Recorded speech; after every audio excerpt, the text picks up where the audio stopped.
So let me tell you a little bit about myself. I make my living as a professional private investigator. And as such, I've had some really wonderful experiences. I worked for a group of people once, and for almost 8 years, every Monday morning, I got on a plane and I flew to exotic places. And every Friday, I flew home. Those places included Arkansas, Missouri, Oklahoma, and sometimes Alabama. It was really amazing. Got to know the heartland a whole bunch. It's a beautiful place. Unfortunately, it's pretty sad because there are so many poor people.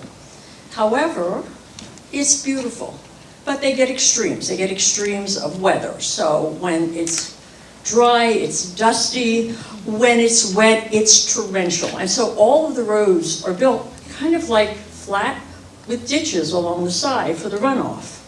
But that's another story. Anyhow, I'm on my way to a job to do some interviews, to talk to some people, and I want to tell you more about that, but I can't because of confidentiality, and there are too many of you to kill. It's a full house. So we're just going to go with, I was in Oklahoma, wink, wink, okay? And I get on a plane, I drive a bunch of hours, and I am in luck. The people I want to see, all 3 of them are at home. 3 brothers, older gentlemen, missing a few genes, but that's okay. And I'm able to interview them together. They're sitting there opposite me, and I found that if I looked at them right here, I could interview them. But if I didn't look at them right here, if I looked below here, all I could see was them chewing and spitting and chewing and spitting, and the dribble was going down their beards and onto their white shirts, and it was disgusting. So I did a very professional thing. I looked right there and I conducted my interview, and it was going well until a loud voice said, "Emergency alert, emergency alert, tornado warning." And I went, "What?" And I looked at them and they were fine. And so I continued with my interview, a little nervous, but every 5 minutes, another voice would go, "Emergency alert, tornado warning."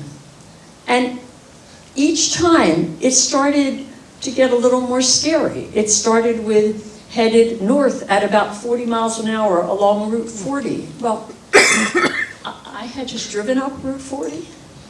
And then it said going through Jay, Oklahoma. I drove through Jay, Oklahoma.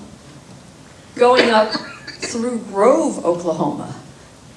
I drove through Grove, Oklahoma too, and then it said, tornado entering Belfield Township. Well, shit, that's where I was. This was not good. So I looked over at them and I said, "Gentlemen, do you have a storm cellar?" And they looked at each other and went, "No, ma'am." I said, "Okay. Could you tell me what you do in the event of a tornado?"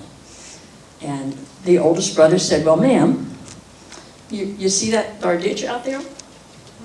We pick up Mama and we go on out there and we lie down in that ditch.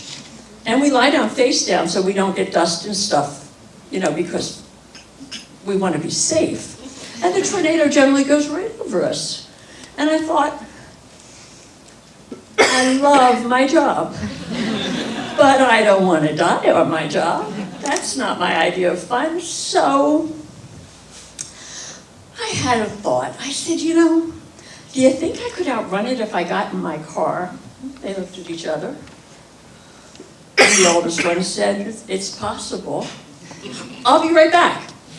And I ran out, got in my car, and I went east as far and as fast as I could go, with other cars going 90 or 100 miles an hour with me.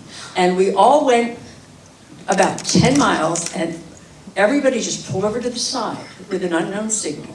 Everybody got out of their cars, and we looked back, and we could see that tornado just going up Route 40, where we had all just come from.